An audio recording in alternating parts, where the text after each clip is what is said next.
Hey, welcome to the AfterWord, where there's ladders on the wall, the chairs are stacked, and there is a massive lift residing in the Town Church Studios right now. That was good. Did you just think of that right now? You know what it reminds me of? When a little kid comes up to you and says, "Hey, you want to hear my song?" And they just kind of make it up on the spot. It's kind of exactly the same thing. Did you like that analogy? I came up with that on my own. Yeah, so this is take 2. The first take I forgot to put a setting. So I did hear that just about 3 minutes ago. And It wasn't for me. Kirsten actually had that analogy.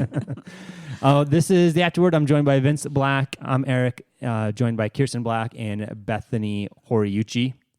Betty Horiuchi. Betty Black. We've adopted her. Betty. Yeah, we had the adoption announcement already.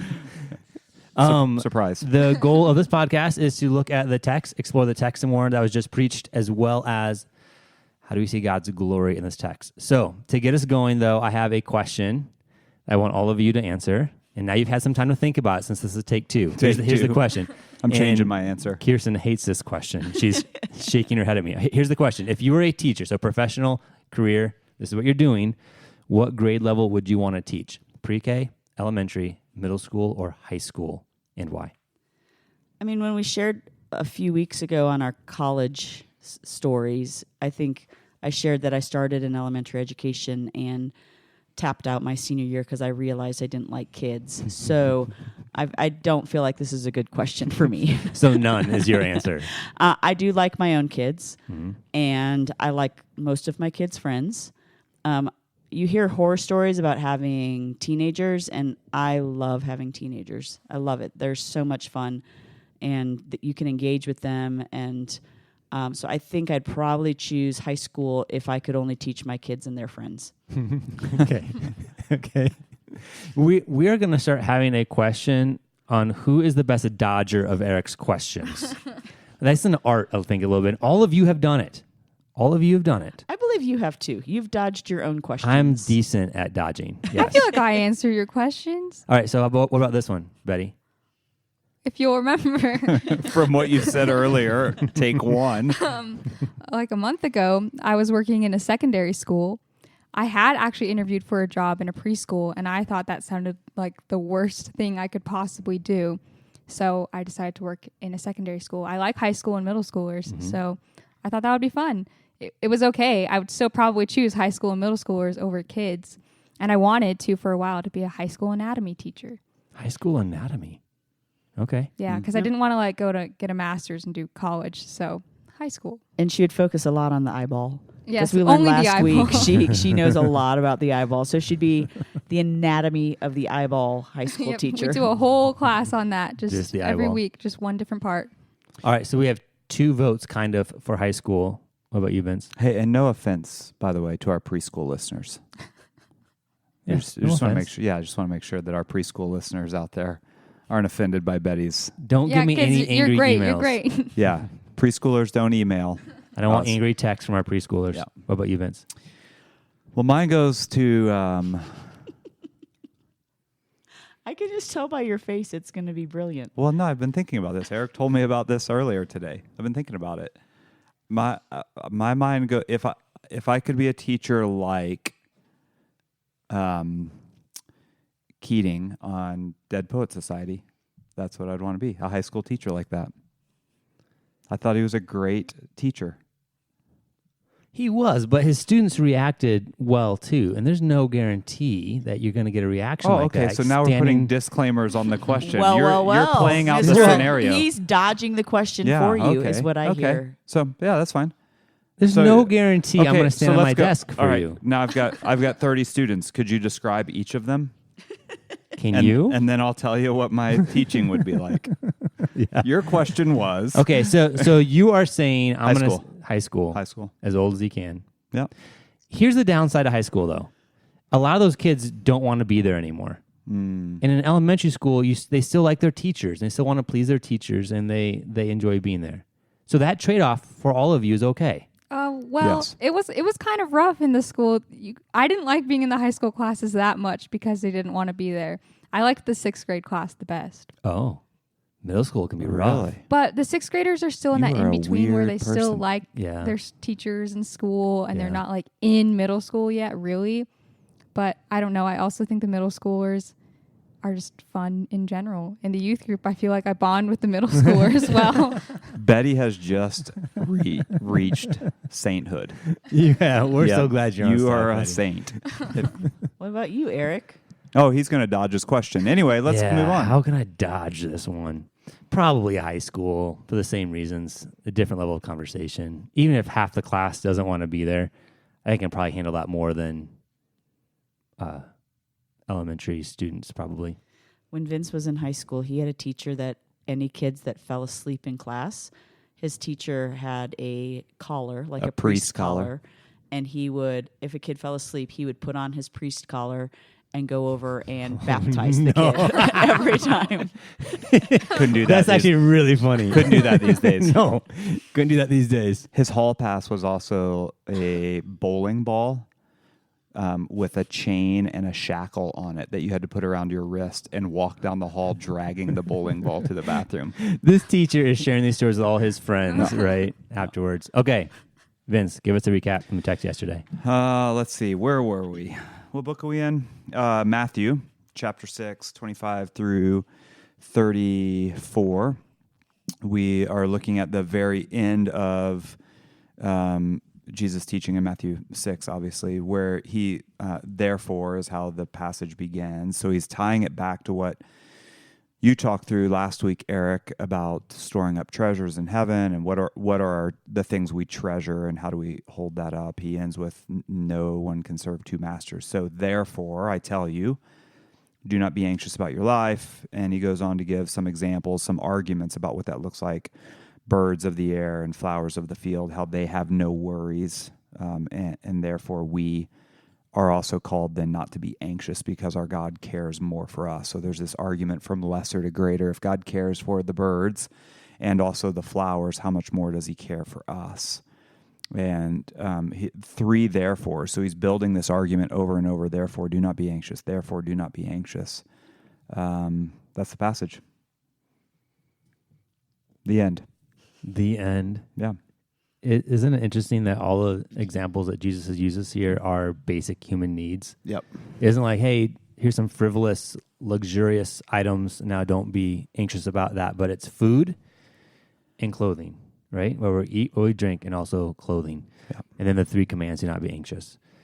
I think what I would like to do, Kirsten, if you're okay with this, I know Vince mentioned yesterday that anxiety is something that you have felt very palpable and very deeply. And Vince, you also mentioned that you don't lean that way. That's right. In fact, lean the other way. Maybe you don't worry enough. Maybe That's I don't know. Probably true. if that's a thing. So I think I'd like to explore this with you a little bit, Kirsten, on how you have felt and experienced that anxiety, and also maybe in connection with that, how this text then hits you, and where are maybe some challenges with that, and then we'll take the conversation from there. So maybe the first question for you, Kirsten, is this. Let's start with the text.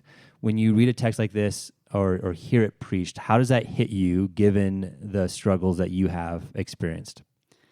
Honestly, it's often really discouraging.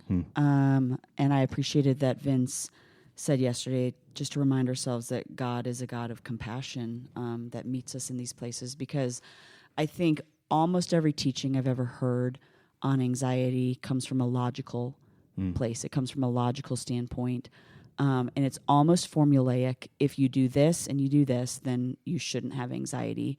And I think the discouragement comes in because you do all these things and yet anxiety is still there and it's unrelenting and it doesn't stop. And so it can feel pretty discouraging and pretty crushing because and it's really confusing about why it is that I am trying to engage in these things and yet the anxiety doesn't ever stop. And so I think understanding that these instructions are logical and yet anxiety is emotional, and it's not logical. And anybody who struggles with anxiety will tell you, I know my thoughts are illogical. I know they don't make any sense at all.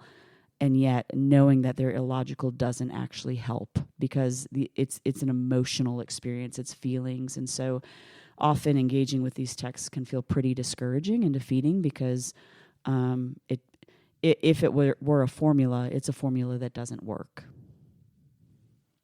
So when you come across text like this, it feels very discouraging.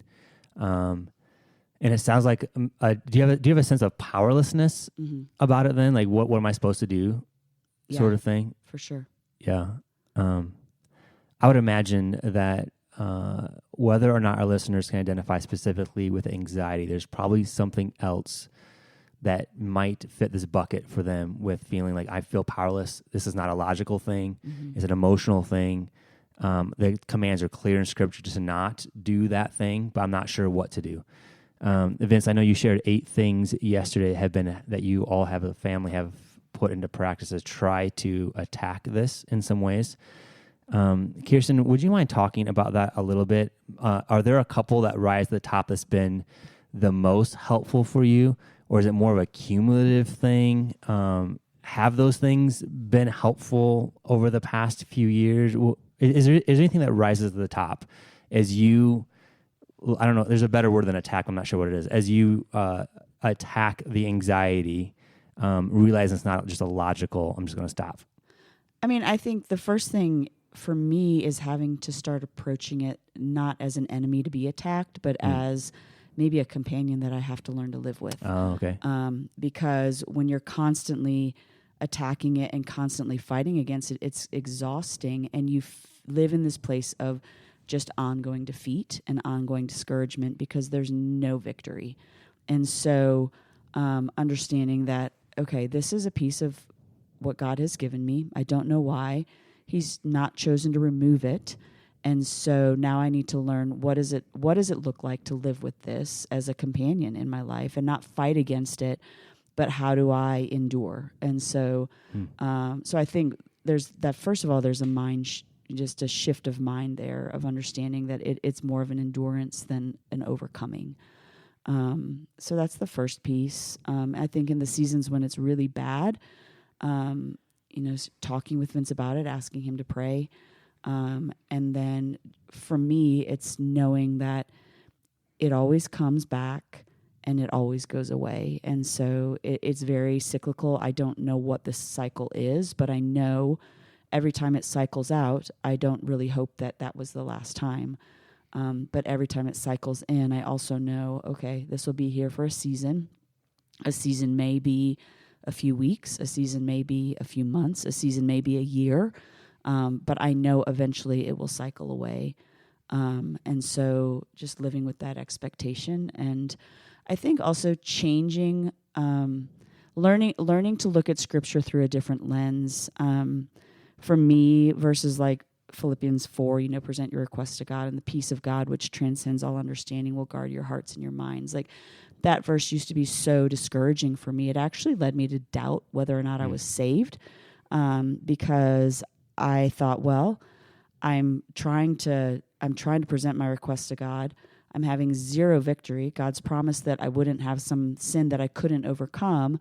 If I can't overcome it, do I even have the Spirit? Like, there was this kind of faulty if-then processing. And so if I believe that Scripture is true, and I do, then I think I have to land in my understanding of that verse is probably misunderstood. And so I think where I've landed with that is understanding that the peace of God that we have is actually peace with God. And so no matter how much I'm struggling, no matter what the anxiety is, no matter if the worst anxiety actually comes true, I have peace with God. And so that guards my heart and my mind, that eventually this struggle will be over and I have peace with God. How do you feel if we're just to leave the command, Jesus' command, do not be anxious about anything? How does that hit you? Not the follow-up of because of this, but how do you hear that? I think it's much like all of the teachings in this passage that it's impossible. Like, for me, it feels impossible. Anxiety doesn't feel like a choice. It's not something that I'm choosing. It's something that I feel very out of control with. And even as I'm in the throes of awful anxiety, like I get into these thought loops that my mind just won't stop. And I can do all the things. I can, read scripture, memorize scripture, pray, ask people to pray with me, for me, over me. I can fast. I can do all the things, and the anxiety doesn't stop. And so in that sense, it feels very discouraging because there's this sense of like, I'm not choosing this. It's not that I'm choosing to have these thoughts and choosing to be anxious about this.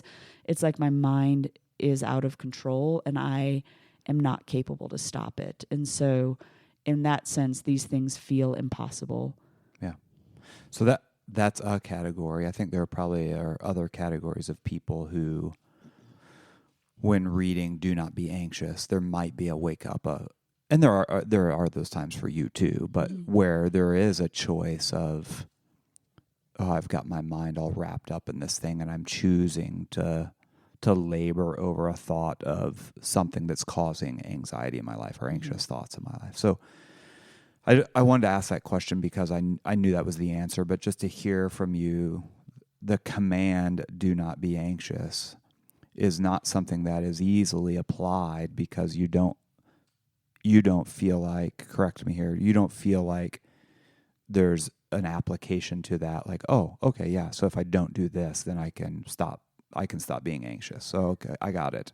Yeah. Right. No, that's true. And there are things that I realize that I'm choosing anxiety over, and there's things that I do worry over that I know, okay, I need to surrender this. This is something that I'm trying to control. I think for people that struggle with anxiety and just mental illness with that, it's a different category. It's not a choice. It's it's the way that sin has made me. And so the confines of living in a sinful, fallen world, I have this anxiety that it's not a choice. But I can differentiate between the anxiety that is just a part of me and the anxiety that I'm choosing. Right. And so it's not that I don't have responsibility in all of these areas, but I do know when there's things that I can choose to surrender and things that my mind just won't stop. So when that is the case, when it is a case of, like there's some things I can choose here, what's at the root of that? That's maybe for everybody. That question's for everybody. What's at the root of our anxious thoughts often? Is there a thing? Are there multiple things? I think it's got to be surrender. Like, God, I surrender to you and your plan, even if it's not what I want, even if I don't like it. Yeah, that's good. But what's at the root of your anxiety? Like, what's causing it? What's the identity piece underneath? Control. Okay. Would it be different for anyone else? I would also say like control or just fear of failure or just fear of letting others down too for me. So you want to control or have a handle on the situation. Yeah. I'm trying to think if there are other categories of why we worry, why we have anxious thoughts, or if it all is boiled down to that we want to be the ones in control. Maybe there might be others. I'm trying to think through that. There's probably secondary ones like Bethany mentioned, wanting to please others or out of a love for somebody else. But underneath that, it does seem like it boils back down to control. Yeah. So how did Jesus' words then in this passage push against that? The desire for control. Yeah. Thoughts there? He ties it back to the bird. This is I'm thinking out loud here. So this wasn't a part of the scripted questions, but I wonder if it goes back to Jesus saying and giving the example of the birds of the air and the flowers of the field. They don't have control over anything. The birds don't have control over what food is available for them. They cannot manage that. They have to. The furthest they can manage that is they have to look for it, but it's readily available. And the flowers are not controlling the way that they look. That is the way they are. So I wonder if that's how Jesus' words get at some of that control piece for us, as we have no control over. We ultimately don't, right? We think we can. We think we can have a lot of control over the things we do. And we have a responsibility, but our control is pretty limited, very limited, entirely limited. It's an illusion. Yeah. It's the illusion of control. Yeah. Betty, how does this passage hit you? First of all, where do you fall along the spectrum of anxiety? Like, do you tend to be an anxious person or tend to not to be?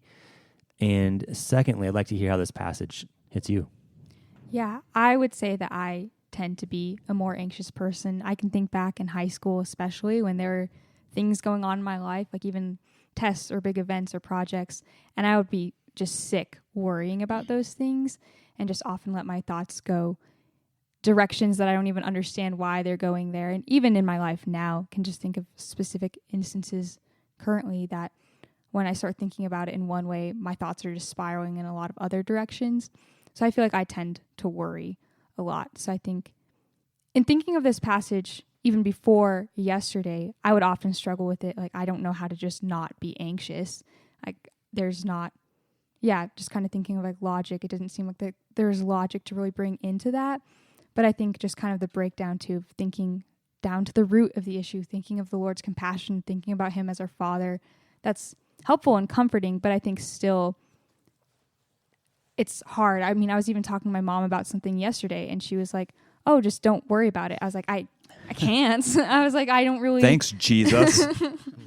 Well, I told her, I was like, that's honestly not helpful when you say that. And I was like, kind of thought that within this passage too, that it's just kind of the way I approach it. I don't really know how to just not be worried because I'm often worried. Well, and I think a piece of it is starting to learn that anxiety and faith can coexist. Like, anxiety doesn't necessarily mean the absence of faith. And so learning that they're not two different silos and you can be in one or in the other, but that you can have faith and you can be fighting for faith while you're feeling anxious. And so just because you have anxiety doesn't necessarily mean that you're lacking faith. It means that you're fighting for it and you're struggling in that, but they don't cross each other out. Not entirely. You're right. I mean, that's what you're saying. You are. I'm affirming what you're saying. It's not. It doesn't mean entirely that you don't have faith. We certainly all lack faith, which is why Jesus says, "Oh, you of little faith." But the word is, "You of little faith," not "You of no faith." Mm-hmm. So, yep. So the anxiety that Bethany, Kirsten, you both feel, is it a little bit different than what Jesus seems to be critical of here, especially when he says, so seek first the kingdom of God and all this will be added to you, and to not chase those things first, that's what the Gentiles chase and seek. It doesn't sound like, from hearing from you, that you are seeking first your basic necessities and that's gotten in the way or has taken the place of God in your heart, but it's something a little bit different that you're wrestling with. Is that accurate? Does that make sense? Yeah, I mean, as Vince and I were talking this weekend before his sermon, we were talking a little bit about my anxiety, and Vince said, I don't see in you, Kirsten, you struggling for, what you're going to wear or what we're going to eat. Like, those aren't typically your worries. Mm-hmm. And so for me, it feels very different, but I'm also not in a place that I'm providing for my family, so I don't know if it would then bleed into that if I was in that place. But for me, it feels different. I don't know. What about you? I feel like generally it does feel different. I will say, though, last spring when I was in the process of looking for jobs, it was the first time ever that I had started to worry about those basic necessities and things of that sort. I just was concerned that I wouldn't be able to provide for myself. And that was just consuming me as I was looking for jobs last spring. And that was like the only time that's really been maybe more directly related to this. But I feel like generally that's not really where my heart goes. It's often with a lot of other things instead. Although as you're talking, I remember when Solomon got sick, his medication was such that, and we didn't have prescription coverage, so we had the money to either pay for our mortgage and groceries or pay for Solomon's medicine. We didn't have the money to do both. And I remember being really afraid in that season and just, wondering, okay, are we going to lose our house? Are we going to have money to feed our family? Or are we going to not have the money to buy Solomon's medicine that's supposed to save his life? And so in that season, I think I felt very afraid that we were going to have to give up probably something that I treasured, security, a home, being able to feed my kids. So, I mean, I guess I have been in that situation before, and I was anxious. And I think that's a pretty common concern or fear or worry. I mean, there are probably a lot of people in our own church who are even now struggling with, is this job going to be the job that's going to provide, or, is my job on the line, or maybe even some who don't have jobs currently and are looking. So I know that while that may not be the case for you all right now or any of us, it is a common concern or worry or fear. And I think it goes back to the basic necessities that God is providing. And if we have provision at all, it comes from God. So to recognize that and to know that if we are provided for in any way, it's from God. Well, I think for me in that season, what I wanted and what I prayed for was like just a lump sum to cover all of our we had tens and tens of thousands of dollars of medical debt, and ends didn't meet any month at all. And what I prayed for was just this lump sum that God would provide us with this big chunk of money to pay off all this medical debt. And what he provided instead was just little bits of money here and there that covered what we needed that month. And what that did was it grew my faith and it grew my understanding of God's provision. What I wanted was an easy out. What I wanted was just something that would erase the debt, so then I could get back to my own comfort. Yeah, which is interesting. As you're talking, I think about what Jesus says about the birds, that they aren't storing up in barns. Mm-hmm. The birds and other animals are kind of like the Israelites in the wilderness with manna, that daily they were provided for. So the birds aren't necessarily storing food in different places. Squirrels sometimes bury their... But they forget 80% of it, we read so I don't know if that counts. 80% of the nuts that squirrels hide, they don't know where they are. But I think that goes back to God too. God's the one providing, right? They're not... Their brains are too small. I mean, that was a big piece when Solomon was sick. The squirrels? No, not the squirrels. Okay, got it. Was going back to the idea of daily bread. And so what I had to do was I had to practice this discipline of, okay, today we have food for our kids. Today we have enough medication. Today Solomon's medication is working. Today I have what I need. And then when tomorrow comes, God's going to provide what I need for tomorrow when it comes. And so that's a practice I've gone to a lot over the years. And even, when Ezra was sick, like today we have Ezra with us, and today we have insurance, and today we have the medicine he needs, and today we have what we need, and tomorrow God is going to provide what we need tomorrow. And so it's this discipline of realizing that God does provide that daily bread, and what we need today is what we have, and what we'll need tomorrow is what he'll give us. Yeah, and in the case of Ezra, he did not provide what we wanted. Yeah. But ultimately, in that moment, he provided what we needed, his sustenance through that time, and even still. I want to ask one more related question, specifically to Bethany and Kirsten, before I move on. And the question is this: as you wrestle with anxiety and it being a deep part of how you were made, it shows its brokenness from the fall, right? How have you wrestled with how that reflects back upon God? If it's such a deep, maybe if you're powerless before it, have you wrestled with, I don't know, anger or I'm sure questions? Like, how do you deal with that and process that, I guess?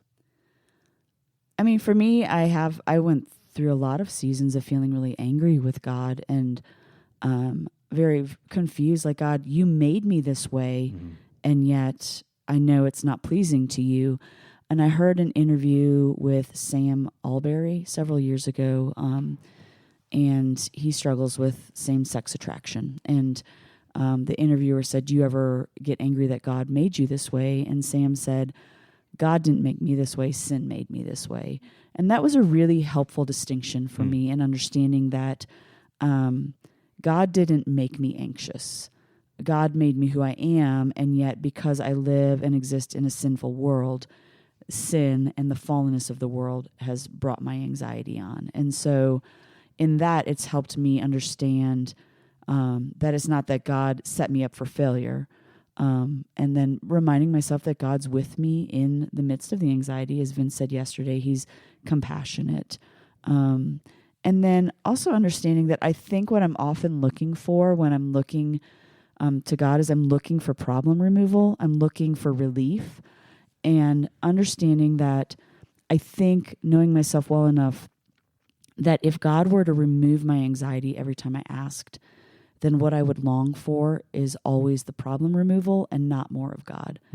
And so I think as I wrestle and as I struggle, what I realize, the lesson that I'm gaining is that in the midst of the anxiety, I wrestle now to have more of God, rather than replacing that with some lesser peace that God could provide. So you just said that you are seeing in the midst of anxiety a gift. Yeah, I mean, it's a huge, I think, theme that God is teaching me and showing me, is that in all of these hard things, there's good gifts, and the good gifts are not necessarily things that feel good, but they're pieces that make us more like Christ. Mm-hmm. And so, in the midst of the anxiety, God is teaching me what it is to be steadfast when I don't feel like I have the faith to hold on, and what it is that to wrestle with Him and to be angry and to say really stupid things about Him and to Him, and yet He's gracious and He's forgiving and He's compassionate in all of that. And so I think in the midst of it, He's teaching me more and more of His character. And again, my heart would always go for problem removal.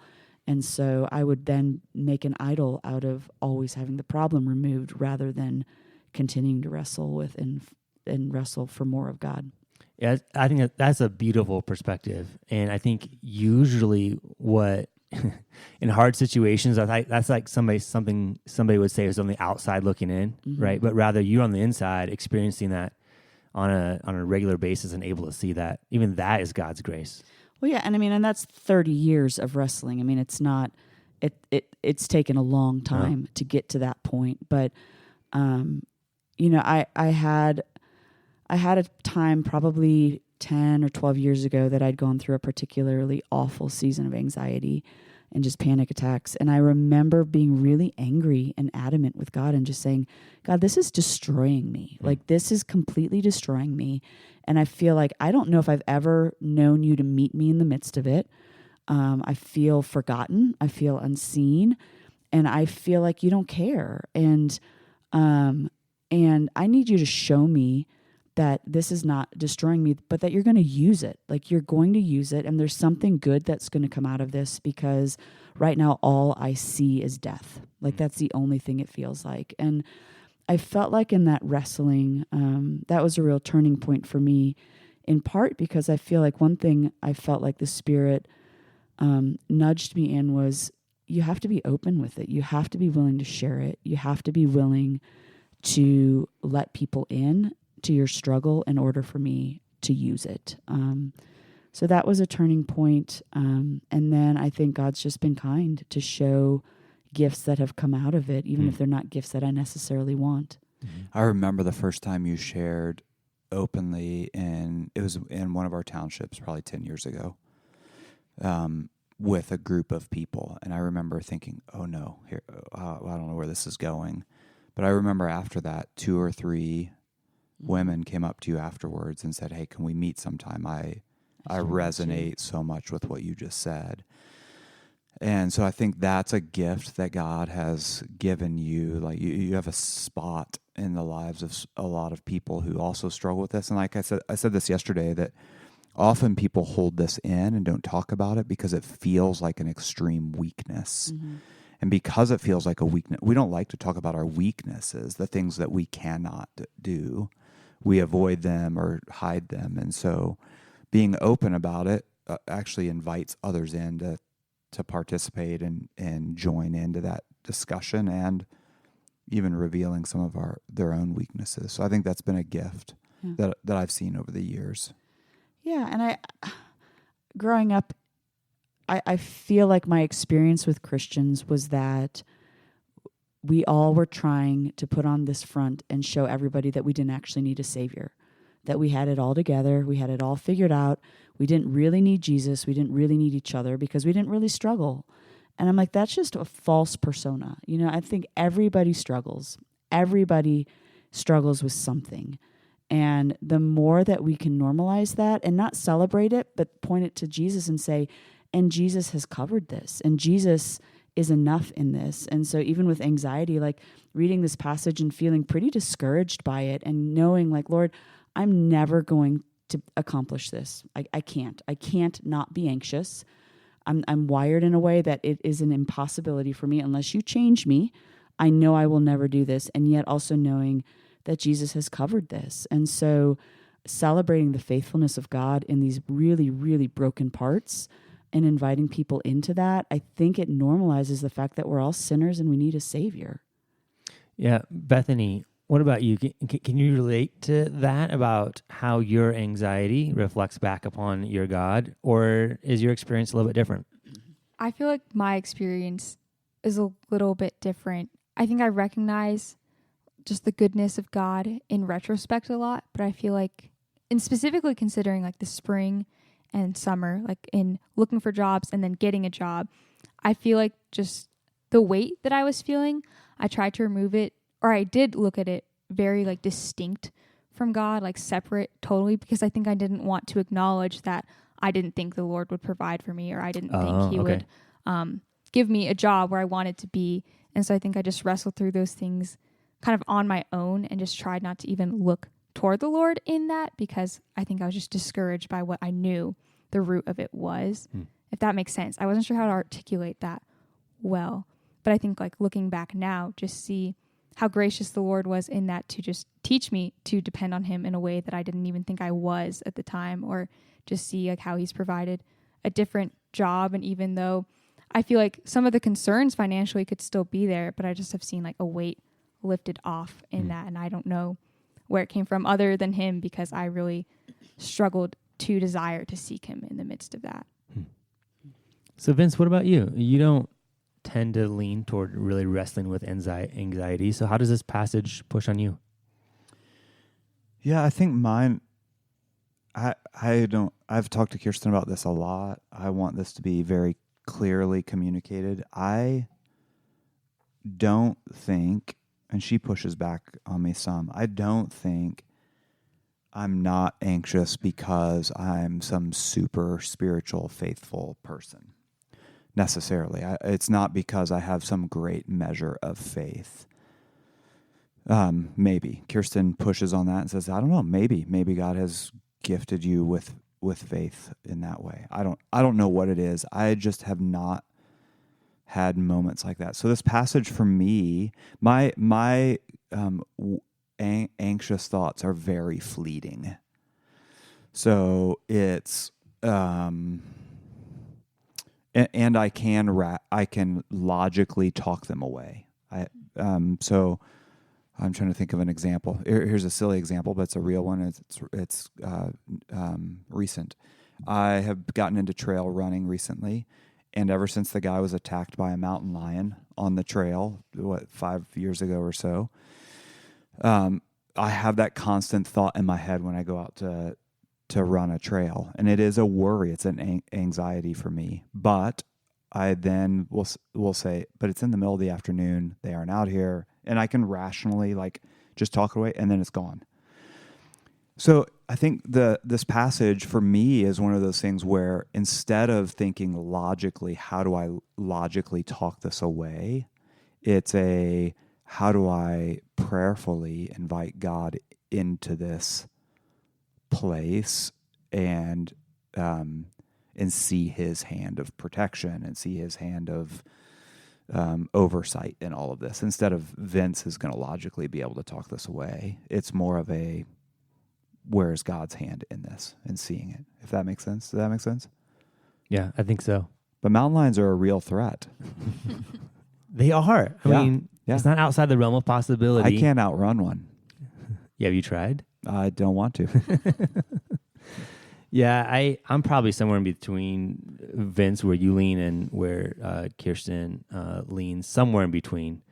This passage for me is not discouraging, although I know it is for some people. My anxiety when I experience it is usually around something relational. So either it's some sort of drama or some sort of disagreement or something. And this passage brings me a lot of comfort when I read it, because it reminds me of God's provision. And it's not just a logical thing. There's something, I don't know, really comforting. I don't know how else to say it, as a reminder, I guess, of sorts of things that we all know to be true in our heads, but this isn't always a matter of what's in our heads. And so I will say this. I was thinking about this as you were just talking. I think one struggle I do have, because I don't struggle with anxiety, is a certain sense of self-confidence, a confidence in my own abilities, because I don't have anxiety about different things. And so I think I just look at my life and think, I don't know, I can do that. I don't have any fears with that. And so something that I often need to consider is where's my lack of anxiety causing me to have an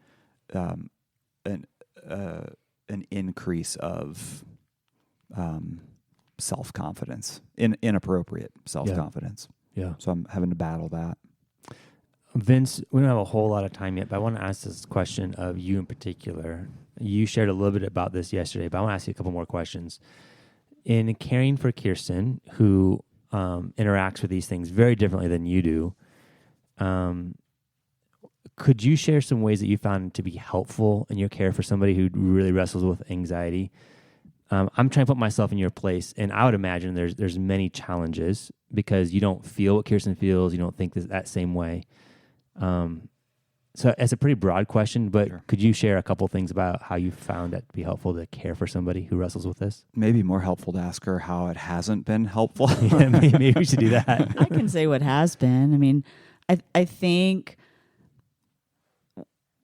when you struggle with anxiety, again, you know the things you're thinking are illogical, and you feel ashamed and embarrassed about the things that you're thinking, because you're like, I know it doesn't make any sense. It doesn't make any sense, and I know it's stupid, and I know it doesn't. It just makes you feel really stupid. And so it took me a long time to actually start sharing with Vince the things that I was scared about and the things that I was struggling with, because I was embarrassed, because they just are illogical. And when you struggle with anxiety, you know that, and yet that doesn't help. It doesn't help to know that it's illogical. And so, Which I have told her. Full confession there. I've said that's illogical. That's stop crazy. it. Yeah, stop. That's crazy. Okay. But being met with compassion, being met with the compassion of Christ, and just saying, and him listening and just saying, yeah, I understand how that probably feels really scary to you. Praying with me over and over and over again, and praying for healing when I don't really have the faith to do that anymore. And so having him be in that and asking the Lord for relief when I've kind of reached a point of discouragement and don't often ask for the Lord to do that for me anymore. So standing with me in that. When we were first married, he would go walk with me at 3 a.m. when I was having panic attacks. So just being present with me. And then also being understanding that when anxiety is at its worst, it takes all my mental and emotional energy just to endure the day. And so I'm kind of a dud by nighttime. Like, I don't have much energy to engage. I'm not really great at conversation and stuff when I'm really struggling, because I've used every bit of what I have to try to just endure mentally and emotionally. Yeah, and I think I was talking to somebody about this yesterday. I think one of the things that I'm realizing ongoing is that this may be Kirsten's lot in life, her thorn in the flesh, so to speak. And to see it that way and to walk with it that way, that does a couple things. One, it helps me understand that I'm not going to fix it. And so I walk with her, or I try to walk with her in that. The other thing it's done sinfully for me, when I know that this may be her lot in life, I do get impatient. And I'm sure I show that, and there's a lack of compassion there. Kind of in my head, I'm thinking, seriously, you're still struggling with this? And we've talked about that, but it's one of those things that I think there's probably a lack of patience, a lack of compassion that I need to get over and see that this is a long haul, a long road, and not just something that's easily fixable. So there are a lot of ways that I've failed. I jokingly said, mention all the ways I've failed, but it's just not, I'm trying to think of, like, it's trying to talk to a dog about how to stand on two legs, or it's just not, it doesn't hit my mind the same way. So it's really challenging for me to understand. And so I try to understand as much as I'm able, or at least communicate back to her what I'm hearing. And I think I understand about what she's feeling. But I fail a lot in that, I'm sure. These are things. There's a pastor named Zach Eswine who's written a book called Spurgeon's Sorrows. Great book. Which is a great book. But he calls these inconsolable things. And he basically says that we can't hope to change what Jesus has left unchanged for the moment. And so, if you have somebody in your life that struggles with anxiety, understanding that they would never choose to do that. Like that, just like someone who struggles with chronic illness, they would never choose that. They would never want to be in pain all the time. Someone who struggles with anxiety would never choose that route. And if they could get out from underneath it, they would. And so understanding it's not a conscious choice. It's not something that can be fixed until Jesus chooses to fix it. And so it's an inconsolable thing at this point.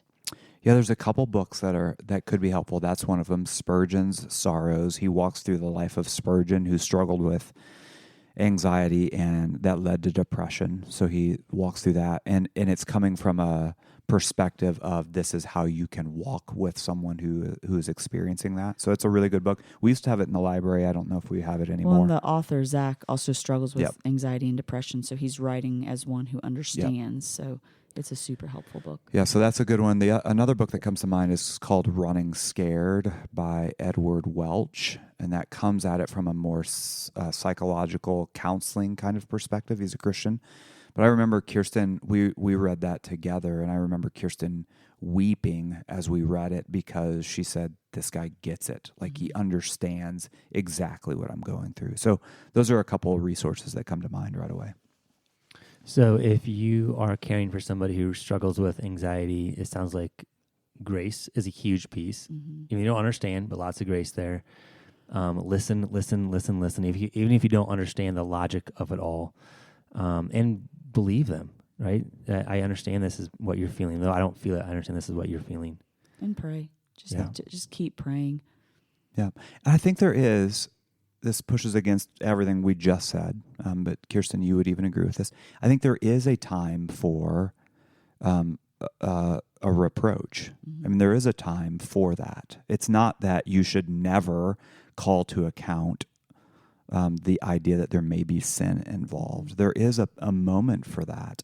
But I think too quickly we jump to that first and not the other things. And to understand the person well, to be compassionate, to walk with them, and to also call them on sin where sin may be present is the order that needs to be walked through. So to take Jesus' trifold command here seriously, but not use it as a bludgeon over someone who understands that command but is really wrestling with it. Yeah.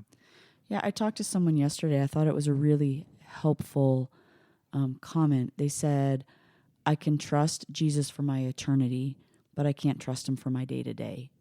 And I thought, man, that's a really helpful way to describe anxiety, is that you have faith, you believe that the things in Scripture are true, and yet the day-to-day outplay of stuff, it's really hard to find footing there. And as much as you want to, you just feel like you're constantly sliding.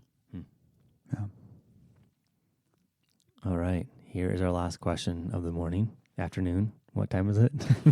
Depends when the listener is listening. Whatever your time is, day. listener. Yeah, the day. How do you see God's glory here? What raises your affections for our good God in this passage? I think for me, this passage, more than any of the others that we've studied thus far in the Sermon on the Mount, is understanding that I fail here all the time. And yet Jesus didn't, and he did it perfectly. And he is compassionate towards me, knowing that my desire is to do well, and yet I don't. And he's sufficient for that. Like, God's not looking at me with disdain or frustration because, oh, there she is worrying again. But he's compassionate towards me. And so knowing that I am fighting with everything I have, and it's still not enough, but what Jesus did is enough. Yeah, I would also just agree in seeing the Lord's compassion in this passage, even when it's hard to see that very directly, and also just how gracious he is to help us at times get to the root of these things. Like, one thing I was going to mention too, of just ways people can be helpful. I just had a roommate last night who was talking about something that I was just really worrying about, and she was asking really good questions as a trusted person in my life who also knew the right questions to ask. And I think just that the Lord has given me people like that to ask those questions, to help me get to the root of what is going on in my heart, is just really sweet. And just knowing that he desires to walk with us through that oftentimes. That's good. Yeah, that's good.